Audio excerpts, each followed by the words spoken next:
жастағы қыз келіншектер 25-тегі қыздар сияқты. Гормондарды крем ретінде алып жағып жүрген көп науқастар маған келіп жатыр. Бұл жағдайда айтатынымыз, қартаюды бұл баяулатамыз деген енді өздерінше себебі ғой. 20% гормонға байланысты. Күн сайын 5 адам диабеттің асқынуына байланысты аяғын кесу. Жас ер адамдар. Ол әрбір үйдің асыраушысы. Емі бар ма? Мүгедектер еліне айналуымыз мүмкін.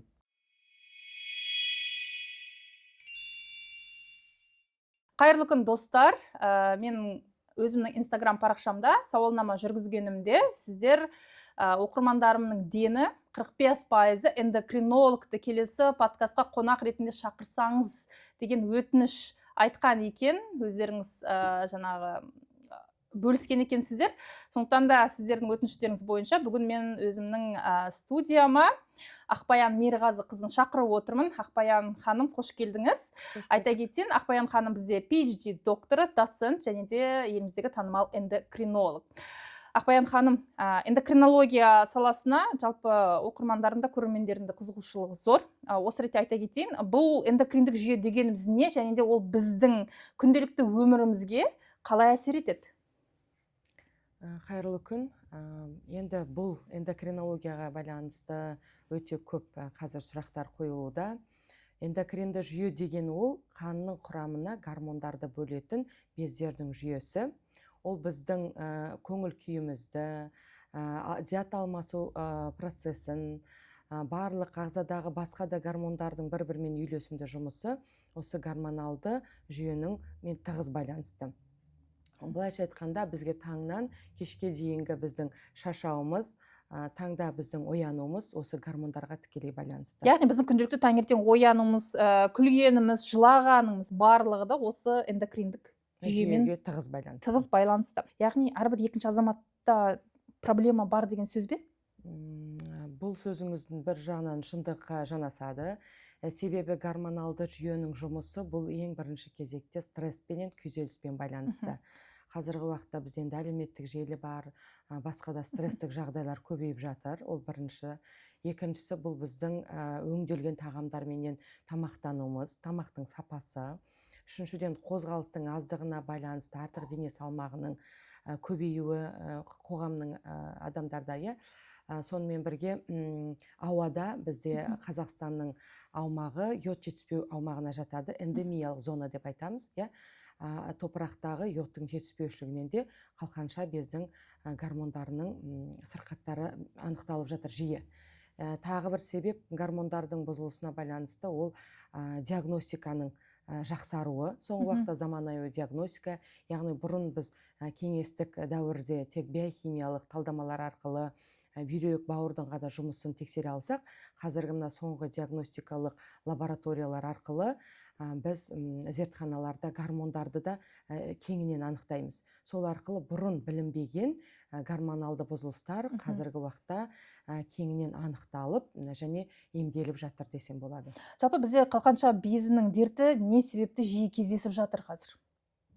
Мен білуімше қазір обырға да кетіп қалған түрлері бар, Әрине. Енді қалқанша без аурулары десек, ол өзі екіге бөлінеді. Қалқанша без қызметінің төмендеуі гипотиреоз деп аталады, және қалқанша без қызметінің гормондардың артуы, яғни гипертиреоз деп. Гормондардың тым көп болуы, Көп болуы, немесе тиреотоксикоз деп айтамыз. Екеуі бір-біріне қарама қарсы ауру. Бірінші жағдайда гипо, яғни қалқанша бездің гормондарының төмендеуі, бұл ауада, топырақта йодтың тапшылығыменен, стресстік жағдайларменен, тағамның құрамындағы витаминдер мен минералдардың жетіспеушілігіменен, ұйқының тапшылығымен байланысты ауру. Ал гипертиреоз, тиреотоксикоз, бұл да стресстік жағдайменен, сонымен бірге аутоиммундық иммунитеттің төмендеуімен бірге, сосын мұнда гормондардың керісінше қалқанша бездегі өндірілуі артуымен, яғни қанда тиреотроптық гормондардың жоғарылауымен жүретін ауру. Яғни бірінші жағдайда қалқанша безде гормондар төмендесе, біз артық дене салмағы болады бізде. заттың алмасуы баяулайды, иә, Метаболизм дейміз, иә, зат ол алмасу бұзылады. Екінші жағдайда керісінше зат алмасудың жеделдеуі, яғни ол өзіндегі бар артық салмақ бар болса, ол осы гормондардың әсерінен салмағын төмендетіп, салмақтың жетіспеушілігіне дейін әкелуі мүмкін, жүрек жетіспеушілігіне дейін. Бұл енді асқынуларына келсек. Үшінші жағдай ол қалқанша бездің гормондары қалыпты жағдайда болады, бірақ безде түйіндер пайда болады. Өте көп осындай қазір шағыммен келіп жатыр науқастар, иә. Тексеріп қарағанда гормондар қалыпты жағдайда, бірақ қалқанша безде түйіндер бар, үлкенді кішілі түйіндер. Түйін қайдан пайда болады? Мысалы, егерде қалқанша безі бізде өзі жоғарғы жақта орналасқан, иә, мойын аймағында дейміз, иә, формасы оның көбелек тәрізді. Сондықтан осы қалқанша безді осы көбелектің қанатымен салыстырып жатады. Сондай нәзік ағза, көбелектің қанаты қандай нәзік болса, сондай нәзік. Яғни сіз таңертең ояндыңыз, иә, бір нәрсеге асығып жүгіретін болсаңыз, соның өзі ағзаға күйзеліс болып саналады. Сіз үшін ол әдеттегі жұмысқа жиналу болса, ол ағза үшін күйзеліс болып саналады. Яғни сіз жүгіріп бара жатырсыз, мүмкін аялдамаға, иә, автобусқа кешігіп, иә, біз уже қалқанша безге күштемені түсірдік. Сол сияқты қазіргі жаңа айтып жатырмын, осы жаһандық әлемдік трендтарға байланысты, иә, біздің бірнеше жұмысты жасауымызға байланысты, иә, көбінесе қазір кредиттер көп адамдарда, иә, осының бәріне адам күйзеліске түседі. Сонда бұрынғыға қарағанда неге көбейді деген сұрақтың бірінші жауабы, бұрынғы біздің жағдайымызға қарағанда қазір стресс көп. Сонда бірінші орган сол стрессқа жауап беретін ол қалқанша безі. Сайып келгенде жай ғана стресс пен депрессияның өзі қалқанша безінің жұмыс істеу функциясына кері әсерін тигізіп отыр. Әрине.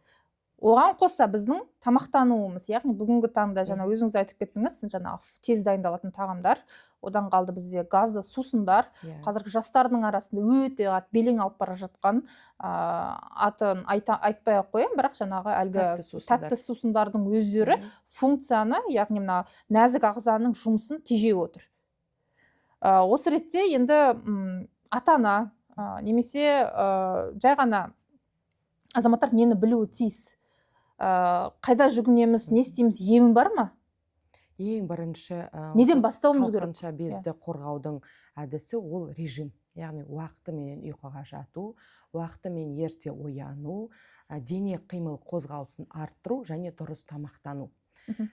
Қазір енді мемлекеттік деңгейде бізде йодталған тұз бар, ол да осы қалқанша бездің қызметін қорғауға арналған шара болып табылады. Яғни тағамның құрамында эндемиялық зонаға байланысты йод тапшылығын жою үшін йодталған тұзды қолданамыз. Бір лайфхак бұл жерде айта кететін, егер үйде енді бізде аналарымыз ғой тамақ дайындайтын, егер осы тұздың қақпағы жабылатын ыдыста сақтайтын болсақ, ол йод ауаға ұшып кетпейді. Сондықтан тамаққа қосар кезде ғана қақпағын ашып қосамыз, сосын қалған уақытта ол қақпағы жабулы ыдыста сақталу керек. Яғни йод сақталып тұрады. Сонда біздің йодталған тұздағы йод ауаға ұшып кетпейді. Яғни бұл йод тапшылығын жою үшін жасалған шара ғой. Тамақ арқылы йод уақытылы түсіп тұру керек. Йод тапшылығы болмау керек. Сонда ол енді екінші шара. Үшіншісі, бұл неге қозғалыс дейміз? Қозғалыс кез келген күйзелісті жоятын фактор. Яғни ол біздің қозғалыс болған кезде көңіл күйіміз көтеріледі, бізде басқа гормондар бөлінеді. Гормондар бір-бірін реттей бастайды. Жалпы 30 жастан кейін неге арықтау қиын? 30 жастан кейін арықтаудың Мен не себепті бұл сұрақты қойып отырмын? Себебі маған дайрегіме жазатын қыз-келіншектердің дені артық салмақтан құтылудың жолдарын айтыңызшы дейді. Жаңағыдай енді өзімде спортпен айналысатыным бар, жаңағыдай дұрыс тамақтануды мысалға мейлінше насихаттауға тырысамын. Осы ретте қалай біз арықтасақ болады? Себебі мысалы көп балалы аналарымыз бар, 3-4 баладан кейін артық салмақ қостым дейді. Мен айтамын, бірінші сіздер эндокринологқа бару керексіздер деймін. Осы ретте маман ретінде айтсаңыз, артық салмақтан құтылудың негізгі жолдары қандай? Расында да құтыла аламыз? 30 жастан кейін не себепті бізде метаболизм тоқтайды, жұмысы нашарлайды? Өте орынды сұрақ, көпшілікті мазалап жүр. Артық салмақ, әрине ол жылдар өткен сайын бізде алмасу процесі баяулайды. Ол табиғи құбылыс. Ал көбінесе жас аналар деп атап өтіп отырсыз, жас аналарда артық салмақтың болуы босанудан кейінгі бала емізумен байланысты. бала емізу кезінде бізде гипофиздан бөлінетін бас миында пролактин деген гормонымыз бар. Ол пролактин гормоны ананың баланың жағы сүтпенен қамтамасыз етуін ұстап тұратын гормон. Яғни бала емізулі әйел салмақ тастауға тырысса да ол көмектеспейді. Себебі пролактин гормон ол салмақты ұстап тұрады. Себебі ананың баланы емізуге оның энергиясы, күші жеткілікті болу керек. Ол бірінші мәселе. Екінші мәселе, егер жүктіліктің алдында бала емізу менен жүктілік басталмай тұрып, әйел адамда артық салмақ болса, бұл көбінесе инсулинге төзімділіктің артуымен байланысты. Яғни ағзада инсулин көбейеді, сосын клеткалардың ішіне глюкоза кіре алмайды. Ағзада энергия көп, бірақ оны клеткада тапшы. Сосын адамда миға сигнал барады, қарын ашты деген сөзге, сосын тағы да адам тамақты жей бастайды. Хотя ол ағзада артық энергия майға айналып жатыр бауыр арқылы. Сонда біз айтамыз, сіздің салмағыңыз баланы босанғаннан кейін ғана бірден ол көтеріліп кеткен жоқ. Мүмкін сізде босанудың, жүктіліктің алдында артық салмақ болды.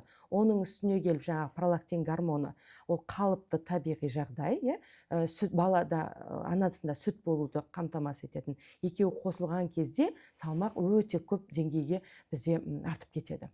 Әрине, осыған қосымша енді бала емізуге, баланың қарауына байланысты ананың ұйқысы бұзылады. Сондықтан ұйқы бұзылған жерде қалқанша бездің гормондары бұзылады. Тиреотропты гормон дейміз, сол жоғарылайды. ТТГ гормоны дейміз. Сол ТТГ гормон жоғарылағанда зат алмасу тағы баяулайды. Сондықтан бірі қоса келе бір круг пайда болады. Сондықтан пока мы не разорвем этот круг дейді ғой, оны себебін тауып шешпейінше, ол салмақ біртіндеп қосыла береді. Сондықтан сіздің айтқаныңыз дұрыс. Ең бірінші ол маманның кеңесіне жүгініп, тиреотропты гормон, инсулин, лептин, глюкоза, пролактин сияқты гормондарды тапсырып, эндокринологтың кеңесіменен дұрыс өзінде патология бар жоғын анықтап алу керек. Ең әуелі артық салмақ болса, эндокринологқа бару керек. Әрине, бірақ артық салмақтың гормондар реттейтін бұл 20%. Қалған 80% ол генетикалық тұрғыдан адамның жаңағы алмасуы өзі белгіленеді гендерменен, оның айтамыз ғой, әке шешесінде, апасында толықтық бар деп. Ол қайдан келді? Яғни осы алмасу процесіне әсер ететін гендарда өзгешелік болады. Яғни біз айтамыз, оны дефект бар дейміз. Ақау бар, яғни ол адамда туыла салысыменен осы ген артық салмақты жинауға көмектеседі. Не үшін? Мысалы, екі адам бірдей туылатын болса, бірақ гендері әртүрлі. Бірдей тамақты жесе, бірдей калорияда, екеуінің жұмысы бірдей болса, бір адам артық салмақты тура сол тамақтан қоса бастайды, екінші адам тура сол тамақпенен салмақты қоспайды. Не себептен деген сұрақта, бұл генетикалық тұрғыдан біз гендарды өзгерте алмаймыз. Сол үшін де кейбір адамдарға біз айтамыз, сіз егер салмағыңызды түсіретін болсаңыз, бұл уақытша жағдай емес. Сіз бір ай, 2 ай салмақты түсіріп, онан кейін мен диетаны қоям, мен спортты қоям десеңіз, қайтадан салмақ сізге қосылады. Неге? Өйткені біз 2-3 айда сіздің геніңізді өзгертіп жібере алмаймыз. Біз гормоныңызды реттей аламыз, біз тамақтануды реттейміз, біз қозғалысты қалпына келтіреміз. Бірақ осы үрдіс генетикалық процесс өзгермегендіктен өмір бойына осылай болу керек. Ақбаян ханым, сіз өзіңіз енді әлеуметтік желіде көрген боларсыздар, арықтаудың мәселесіне оралғым келіп отыр. Дәл осы белсенді қоспаларды ішетін болсаңыздар, қысқаша айтқанда БАДы ішетін болсаңыздар, сіз артық салмақтан құтыласыз дейді. Сатып жатыр, маркетингі енді жер жарат. Осыған тоқтала кетейікші, расында да БАД артық салмақтан арылуға көмек бере ме? Және де біздің елде не себепті дәл қазіргі таңда бұл препараттар көбейіп кетті? Ең бірінші жаңа атап өткендей, салмақты реттейтін 80% жаңа генетикалық қозғалыс, дұрыс салмақ және ұйқы болса, 20% гормонға байланысты. Енді жаңағы БАДтарды ішіп, бірақ ешқандай ұйқыңызды реттемей, тамақтануыңыз соғалпы, және спортқа бармасаңыз, тек қана сол биологиялық белсенді қоспа салмақты түсіреді деген қате, ол миф. Яғни бұл жерде тек жарнама жүреді. Екінші жағынан бұл қоспалардың кейде көмектесетін жағдайы бар, бірақ уақытша. Ол қандай жағдайда? Мысалы, егер ағзада йод жетіспеушілігі, немесе темір жетіспеушілігі, немесе ақу жетіспеушілігі, тағы да басқа дефициттер болған кезде, мына қалқанша бездің гормондарының түзілуіне қажетті ферменттер осы минералдар мен витаминдерге тәуелді. Яғни анемия болған кезде, витамин D жетіспеген кезде бізде осы тапшылықтан гормондардың жұмысы бұзылады. Яғни сол кезде жаңағы айттық қой, қалқанша бездің гормоны төмендеп, гипотиреоз жағдайында зат алмасуы баяуласа, адам салмақ қоса бастайды. Егер генетикалық ақауы жоқ болса, егер ұйқысы бәрі дұрыс болса, бірақ осы дефициттерден, тапшылықтан. Сол кезде егер биологиялық активті белсенді қоспаның құрамында ол витамин D болуы мүмкін, немесе жаңағы анемияны емдейтін темір препараттары болса, оның біраз болсын көмегі тиюі мүмкін. Бірақ толыққанды қозғалыссыз, ұйқысыз және тамақтануды реттемей, тек осы қоспаны ішіп салмақты төмендету деген қате. Қазір байқасаңыз, мысалға Трицтада жиі жазып жатады, күніге кешкісін ұйықтар алдында міндетті түрде магнийді ішіңіздер дейді. Магнийдің өзі 4-5 түрі бар екен да. Таурин деген түрі бар, цитрат деген түрі бар. Оны мысалға, оны өзіңіз жақсы білесіз. Одан қалды кальций, витамин С, жаңа өзге де 4 түрі жетеді. Мен қарап шықтым, зерттедім. Және де ішіңіздер, осыдан кейін ұйқыларыңыз дұрыс болады. Бірақ ол бәріне де бірдей әсер етпейді ғой. Біреуде магний көп болуы мүмкін ағзасына, біреуде кем болуы мүмкін. Оның барлығы оңды солды ішудің салдары неге әкеп соғуы мүмкін. Жалпы осы белсенді қоспалармен кәдімгі витамині бар, тексерістен өткен, Қазақстанда тіркелген бізде дәрі-дәрмектер бар ғой, өзі витаминдер. Сол жайлы айта кетсеңіз, неге назар аударымыз керек? Қазір енді көп, нарықта көп. Баттың түрі бар, одан қалды бізде қосымша витаминдер бар. Оны біз сонау Америкадан алдыртып жатқан түрлерді жеткілікті. Маман ретінде біздің көрермендерге өзіңіздің кеңесіңізді айтсаңыз, неге біз мән беруіміз керек? Магнийден басқа да бізде кальций, жаңа өзіңіз айтқанда витамин D деп айтамыз, әр қайсысын ішердің алдында тек маманның кеңесіменен бірінші талдаманы тексеріп, сіздің ағзаңызда жеткіліктісіздігі анықталғанда ғана ішу қажет.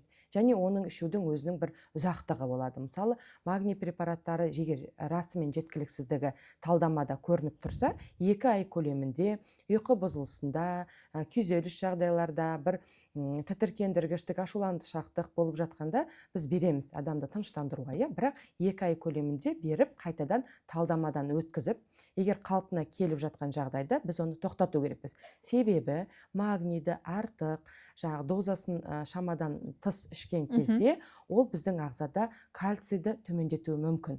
Және қалқанша маңы дейміз, паращитовидный железа дейміз, қалқанша маңы бездерінің жұмысына да әсер етеді екен. Яғни гипопаратиреоз деген ауруға келеді. Сондықтан кез келген, ол магний бола ма, жоқ ол кальций бола ма, біз ішердің алдында талдамаға мән береміз. Тек жетіспеген жағдайда ғана ішуге болады.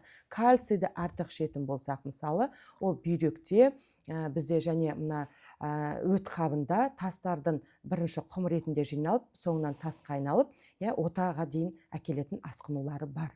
Яғни қысқасы, дәріні оны сол ішудің қажеті жоқ, витаминдерді. Оның өзінде жаңағыдай белсенді қоспалар, яғни БАДы деп айтамыз, ауыз екі тілде, оның көп жағдайда жаңағыдай мамандар айтып жатады, тіркелмегені бізде сатылымда дейді. Сондықтан да абай болу керек. Оның қандай ауруларға алып келуі мүмкін, оның тым көп ішкен жағдайда. Себебі өткен жолы бір мақалада оқыдым, жаңа бүйрек асқынуы, болмаса бауырдың асқынуына алып келіп жатыр, сондықтан да сақ болыңыздар деген жаңа мақала оқыған болатын. Расында да солай ма? Әрине сертификаты жоқ, лицензиясыз препараттар, яғни біздің Қазақстанға рұқсатсыз кіріп жатқанда, бізде артық дозада ішетін болсақ, барлық ішкен біздің дәріміз бауыр және бүйрек арқылы шығарылады. Егер де мысалы витамин D-ға келетін болсақ, оның өзі ағзада 2 түрлі сатыда белсенді түрге айналады. Біріншісі бауырдың деңгейінде, екіншісі бүйректің деңгейінде. Егер мысалы бауырда май басқан болса, немесе бүйректе бір басқа аурулар болса, витамин D-ның сіңімділігі төмендеуі мүмкін. Яғни мұндай жағдайда біз айтамыз сізге витамин D-ні көбірек ішу керек деген сияқты. Сонымен бірге, мысалы Турциядан әкеліп жатады бізде қазір 300 мың дозалық витамин D-ні укол түрінде 1 айда бір салып аласың, бірден жаңағы витамин D-ңіз көтеріледі деген де жарнама бар. Ол қате. бір сәтте ағзаға 300 мың дозада витамин D түсуі бұл токсикалық әсер береді ағзаға. Сонымен бірге тағы да қазір соңғы ғылыми мәліметтер бойынша витамин D-ның тәуліктік дозасы дейміз 10 мыңнан артық болмау керек. Және бар 50 мыңдық дозада бізде дәрілер бар. Оларды да мысалы бергенде бір аптада бір рет. Ол бауыр арқылы, егерде бауырдың қызметі дұрыс болса ғана сіңеді. Айналып келгенде үлкен дозадан көрі күнделікті ішілетін 10 мыңдық дозадан артық емес мөлшерде қолданыңыз деп айтамын. Бұл витамин D бойынша. Енді осыған байланысты тағы да витамин С-ны да науқастар алып ұзақ уақыт ішетіндері бар екен. Бұл қате, себебі витамин С бұл D витамині сияқты ұзақ ішілетін витамин түріне жатпайды. Көп болса, мысалы 10 күннен аспайтын уақытқа біз тағайындаймыз. Сирек жағдайда бір айға дейін болады, одан артық емес. Мысалы витамин D-ні 3 ай, 6 айға дейін тағайындаймыз, мысалы, ішуге болады. Ал витамин С 10 күн, ары кетсе 1 ай. Себебі жаңағы бүйректе, бауырда тастың түзілуіне әкеледі. Жаңа сіз айтып кеттіңіз ғой, витамин D-ні жаңағыдай не ретінде укол да? Укол ретінде инъекция түрінде. Инъекция осы орайда железо, жаңа темірге қатысты да инъекция түрінде салу трендте екен. Ол тек қана жаңағыдай сіз ғана емес, ол оны мен өзімнің әріптес достарымнан байқадым. Салып жатырмын, менің темірінем төмендеп кеткен екен дейді. Осы дұрыс па жалпы? Мен өзіме қызық қаншалықты железаны инъекция ретінде енгізген дұрыс. Енді темір тапшылықты анемия бар болған жағдайда көмек бере ме? Бұл біз әрине тағы да талдамаға келеміз. Темір тапшылықты анемияның өзі дәрежесі болады. Жеңіл, орташа және ауыр деген. Сонда біз жеңіл дәрежесінде ешқандай темір препаратын тамырішілік, тамызу түрінде, инъекция түрінде бермейміз. Бұл кезде таблетка түріндегі формалары қолданылады. Ал енді жаңағы орта ауыр дәрежелерінде, көбінесе ауыр дәрежесі 70-тен төмендейміз, гемоглобин. Бұл жағдайда тікелей қан құйылады, темір препараттарын құямыз, бұл жағдайда берген дұрыс. Енді қазір неге ол трендқа айналды десеңіз, жаңағы гормондардың жұмысына да ол темір қажет. Ол гормондардың жұмысы артық салмаққа келеді. Сонымен бізде қазір нутрициолог деген мамандарымыз бар. 2 ай, 3 ай оқыған, дәрігерлік мамандықтары жоқ. Бірақ Инстаграм парақшада 30 мыңнан 300 мыңға дейін өздерінің оқырмандары бар. Барлық адамдың ауруын біз витаминдермен емдейміз. Бізге келіңіз, көмектесіңіз деп. Не себептен бұл жарнамаға қазір халық барады? Себебі жаңағыдай шаршау болады, ұйқысыздық, стресс болады. Соны тез ғана емдеудің жолын іздейді. Дәрігерге келетін болса, біз әрине бұйрықтармен жұмыс істейміз, министрліктің бұйрықтарымен, оның кейін шетелдік біздің ұйымдардың хаттамаларымен жұмыс істейміз. Протоколдар бар ғой сіздер арнайы жазылған. Сондықтан ол жерде оңды солды жаңағы қоспаларды ішуге, немесе әртүрлі витаминдерді ұзақ мерзімде қан талдауын тапсырмай іше беруге болмайтыны анық жазылған, және оның неге соқтыратын дәрігер мамандар біледі. Ал нутрициолог мамандар, олар күнделікті науқастарды емдеп, ауыр науқастарды қарамағандықтан, дәрігерлік білімі болмағандықтан, оның неге соғатыны, қандай асқынуға келетінін білмегендіктен, ол адамдарда қорқыныш жоқ.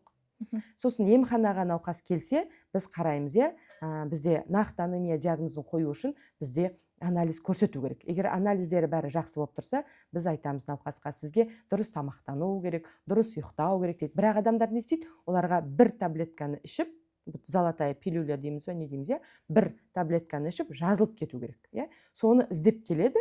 Әрине ондай таблетка жоқ. Емханада сізге олай бір таблеткамен емделесіз деп ешкім айтпайды. Сосын жаңағы нутрициологқа барған кезде айтады, вот мына осы биологиялық белсенді қоспаны ішсең, осының ішінде бәрі бар, осыдан сен жазылып кетесің. Сосын науқастар әрине оны ішкен соң сәл болсын жағдайы жақсарады. Не себептен? Бір жағынан психологиялық тұрғыдан ол оны сеніп алды. Оны жаңағыдай сендіріп, оны нутрициолог айтады. Екінші жағдай, оның құрамында темір болса, бізде 99% әйел адамда темір жетіспеушілік анемия бар.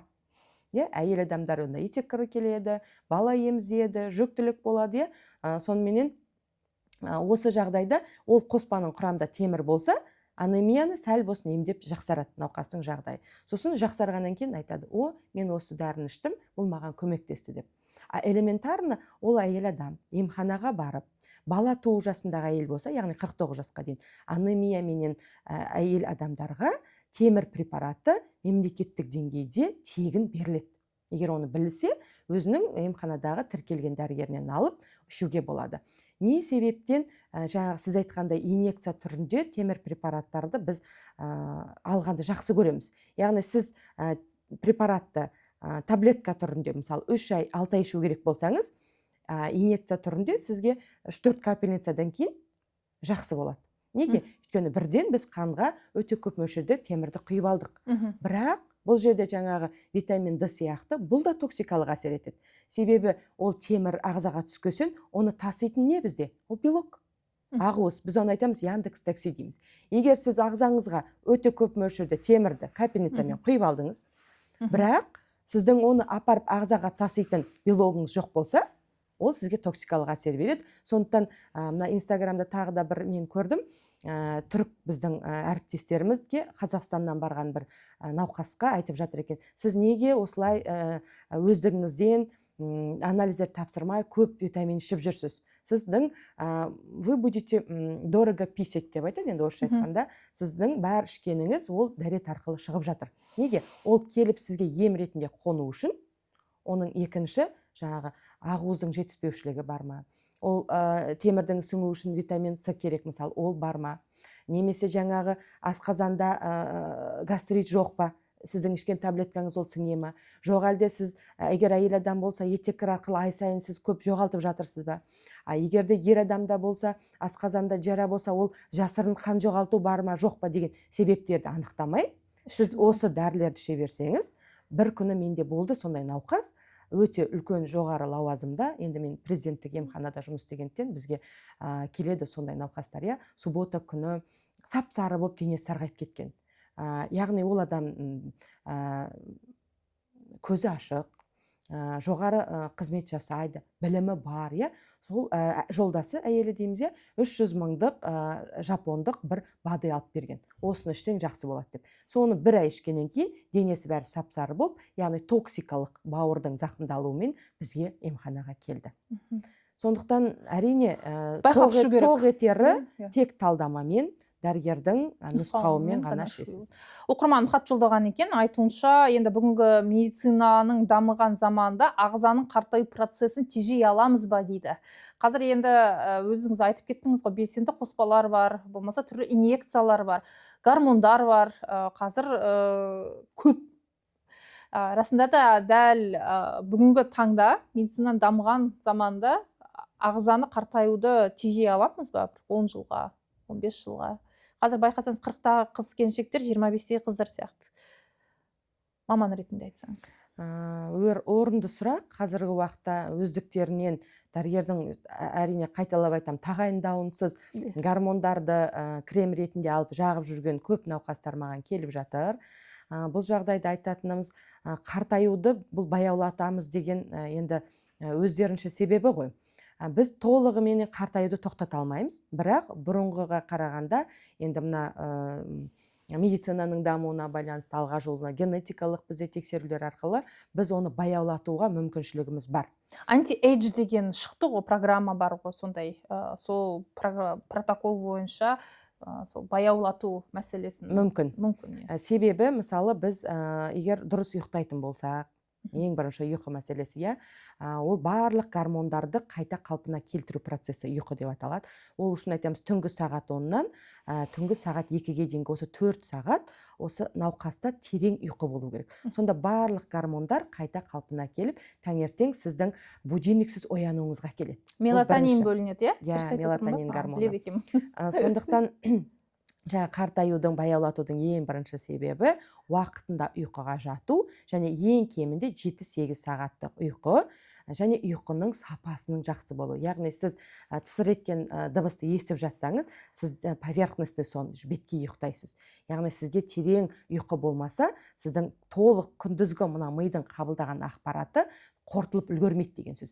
Яғни ол біртіндеп бірінің үстіне бірі толыға беретін болса, біз даже айтамыз, мен былай салыстырып келтіремін мысал ретінде. Мысалы, компьютерге әкеліп бүкіл ақпаратты сала берсеңіз, біраздан кейін жады толады да, ол не істейді, баяу жұмыс істейді ғой. Сол сияқты біздің миымызда, ұйқыны азайтып, түнгі сағат 1-ге дейін телефонды шұқылап жатып, таңертең 5-те тұрып, 7-8 сағаттың орнына 4 жыл, 5 жыл, 10 жыл, 5-ақ сағат ұйықтап, сағат 10 менен түнгі сағат 2-нің арасына мидың демалуына мүмкіншілік бермейміз де, сосын келіп біз айтамыз, біз неге ауруға ұшырадық?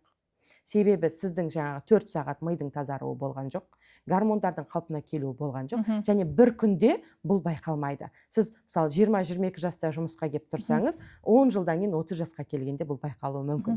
Бірақ осы жағдайда ең жаңағы тиімді әдіс бірінші ұйқыны жөндейсіз. Екінші мәселе ол қозғалыс. Әрине жаңағы телефонда отырсаңыз, жұмыста отырсаңыз, бәрінде машинада отырасыз, бәрінде бізде қозғалыс жоқ, бізде отыру ғана, Яғни біздің ағзамыз жылдар бойы қалыптасқан кезде ол қозғалыстың болуы бар болған, табиғи ол үрдіс, Біз келдікте өзі оның бәрін тоқтатып қойдық. Ағзаға ол зиян. Яғни бұлшық еттің қозғалуы бізге энергия береді. Сондықтан біз айтамыз, бұл жерде инсулинге төзімділік неге жоғарылайды? Жаңағы қозғалыс болмаған жерде бізде тамағымыз сіңбей, майға айналды, бел аймағында, әсіресе іште, қарында май жиналады, инсулинге төзімділік жоғары. Енді сізде қозғалыс жоқ, сіз қарныңыз ашады, тамақ жейсіз, біраздан кейін сіздің ұйқыңыз келеді. Неге? Өйткені сізде энергия жоқ. Сол энергияны жасайтын ол қозғалыс. Сондықтан мен айтамын, мысалы, сіздерде егер шаршау болса, анемия, басқа да дефициттеріңіз болмаса, бірақ шаршап тұратын болсаңыз, жата берген сайын шаршай бересіз. Сіз орныңыздан тұрыңыз. Бүгін бір жарты сағат жүріңіз. Ертең бір 40 минут жүріңіз, Сіз спортқа бірден барып тренажерный залға жазылмаңыз. Өйткені сіздің ол жерге барып, ондай жаттығу жасауға шамаңыз келмейді. Сіздің мына клеткалық деңгейде митохондрия дейміз, осы энергияны өндіреді. Митохондрияларыңызды бірінші қалпына келтіріп алайық. Хотя бы бір ай жаяу жүресіз, сосын энергия қалпына келеді, сосын барып біз сізді жаңағы жаттығулар арқылы бұлшық етіңізді қалпына келтіреміз. Екінші, қартаюды тоқтататын бұлшық еттің салмағы. Яғни біздің дене салмағымыз көп, бірақ оның көбі май тініде, бірақ бұлшық еттің массасы азайып қалады. Сондықтан айтамыз, аптасына 2 рет бұлшық етке күштеме түсіретін жаттығулар жасайсыз, ұйқыны реттейсіз, және тамақтануды қалпына келтіресіз. Яғни жыл өткен сайын сізге ондай көп жас кездегідей ауыр тамақтар керек емес, ұн тамақтары керек емес, атап өткендей жаңағы тәтті сусындар, энергетикалық сусындар керек емес. Онымен бірге мына кофеге бізде әртүрлі сироптар қосып, ол да тәуелділікті туғызып, күнделікті сіздің ағзаңызға 200-300 грамм артық салмақтың жиналуына әкеп жатқан әдеттеріңіз. Сондай жаман кофеден бас тарту керек пе? Арылыңыздар. Оған кофеге сироп қосады, қант қосады. Жай кофені ішу. Енді қара, қант қосылмаған таза сапалы кофе ішуге болады. Бірақ аш қарынға емес. Аш қарынға емес. Түсінікті. Эндокринологиядағы мифтерге тоқталыңызшы. Жаңа өте жақсы да айтып кетіп жатырсыз ғой, бұл миф деп. Расында да гормондар артық салмақ алып келе ме? Жаңағы айтып жатады, эутирокс, элтуроксинді көп ішсеңіз, ішетін болсаңыз, ол сізді ісінуге алып келуі мүмкін дейді. Мен бір танысым, енді эндокринолог жазып берген, бірақ ішуден ішпеймін дейді. Неге десем, ол маған артық салмақ алып келді, мен ісініп кеттім дейді. Мысалға, осы маман ретінде не айтасыз? Гормондарды ішкеннен, егер дозасы дұрыс анықталса, адам толмайды. Және гормондардың өзі бөлінеді. Мысалы, кейбір аутоиммунды аурулар кезінде біз преднизолон сияқты басқа да гормондарды емдік ретінде тағайындаймыз. Яғни басқа аутоиммунды аурулардың себебі анықталмағандықтан. Бұл жағдайда кейде артық салмаққа келу мүмкін. Бұл басқа гормондар. Ал енді адамның өзінде бар қалқанша безі бөлу керек тиреотропты гормондар, біздің Т3, Т4 гормондар жетіспей тұрса, эндокринолог маманы сол жетіспей тұрған гормонның орнын басушы, орнын толтырушы ем тағайындайтын болса, онда ол сіздің дене салмағыңыздың артуына әкелмейді. Керісінше, осы гормондардың жетіспеуінен, тапшылығынан зат алмасу баяуласа, сол зат алмасу баяулағаннан сіздің жеген тамағыңыз тезірек майға ауысып, сіз содан артық салмақ жинайсыз. Сондықтан эутирокс, эльтероксин ішсем артық салмақ жинаймын деген бұл қате пікір, ол бір. Екіншіден, сіздің осы гормондарыңыз жетіспеген кезде бұл қалқанша безі көңіл күйге әсер етеді. Яғни сіз көбірек күйзеліске түсесіз, көбірек сізде депрессиялық жағдай болады, сіз тезірек ашуланатын боласыңыз, сіздің ұйқыңыз бұзылады. Ұйқы бұзылған соң ол біріне бірі жалғап басқа да гормондардың жұмысын бұзады. Сондықтан ең бірінші, егер әйел адамда қалқанша безбенен проблема болса, ол эндокринолог маманның кеңесіменен осы проблеманы реттеуге міндетті. Себебі әйел адамның көңіл күйі ол отбасын сақтап қалудың бірден бір тірегі деп айтсақ болады. Сондықтан мен айтам, мен қалқанша безін емдеу арқылы кейде семьяны да сақтап қалам деп айтам. Ол артық айтқаным емес. Себебі анасының көңіл күйі болмаса, күнде ұрсып жатса, бала ажырасу дегеннің бәрі осыдан болады. Екіншіден, ол бедеулікке келуі мүмкін. Мысалы, әйел адамдарда артық салмақ болады, гормондар төмендейді.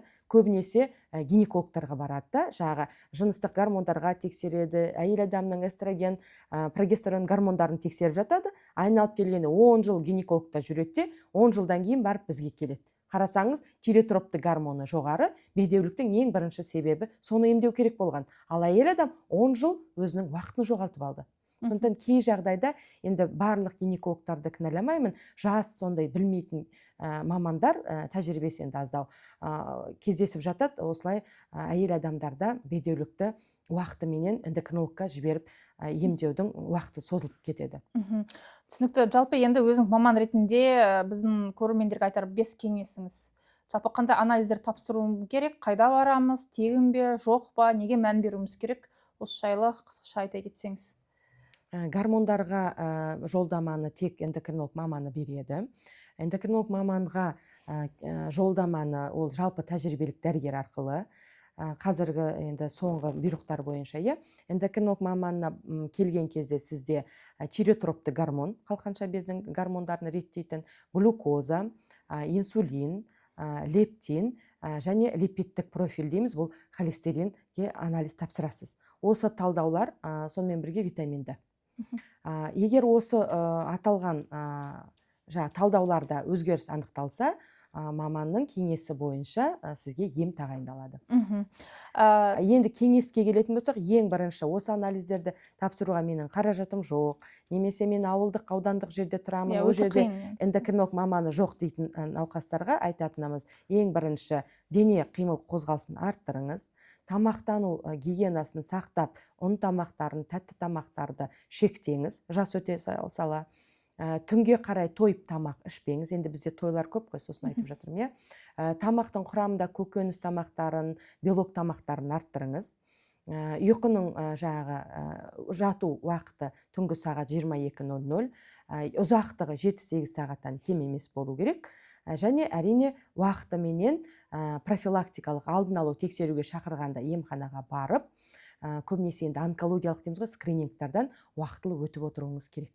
Детокс смузилар қауіпті ме? Детокс смузилардың егерде құрамында сіздің ағзаңызға тексерусіз әрине тағы да ішетін болсаңыз, зиянды заттар болуы мүмкін, немесе аллергия туғызуы мүмкін. Сондықтан бәрі жаман деп айта алмаймын, бірақ қауіпсіз құрам болса, егер аллергияңыз ушығып тұрған жағдайда ішуге болады. Енді менде қазіргі жасөспірімдердің мәселесін айта кетейік. Енді себебі менің былай зерттеп оқығанымда қазіргі таңда 30-дан асқан ер азаматтар мен әйелдерде ғана емес, сонымен қатар балаларының арасында, жасөспірімдердің арасында эндокриндік жүйелердің бұзылуы жиі кездесіп жатыр дейді. Маман ретінде осыған қатысты айтсаңыз, ата-аналар нені білу керек, қалай тамақтануын қалай реттеуіміз керек?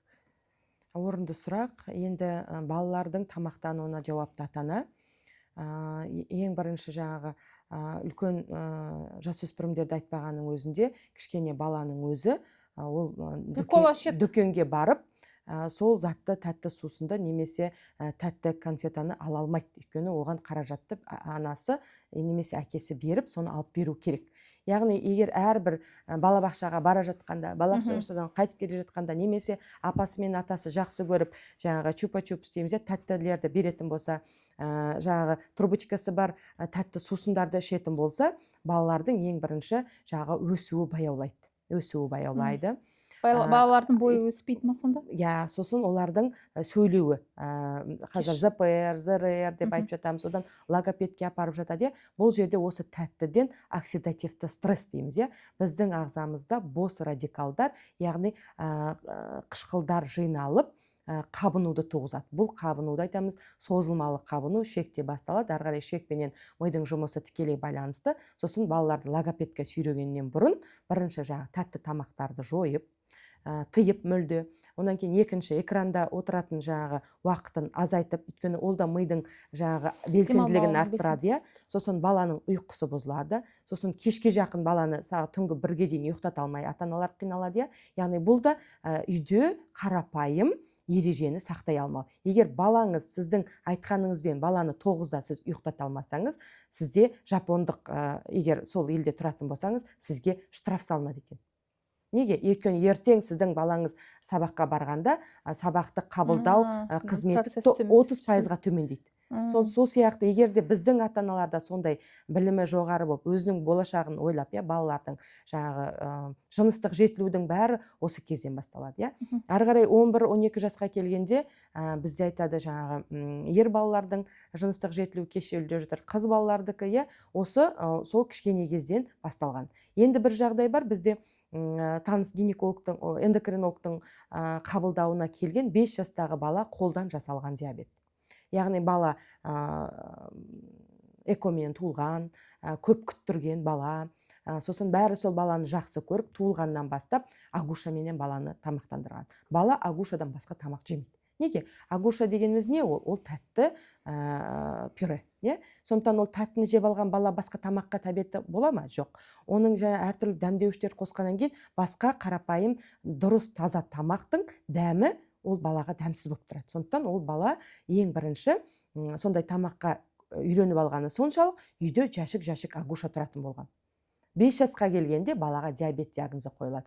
Ешқандай семьяда диабет деген жоқ, ата-анасында генетикалық тұрғыдан бәрі таза, бірақ балада диабет. Яғни қолдан жасалған диабет. Дұрыс емес тамақтанудан келген.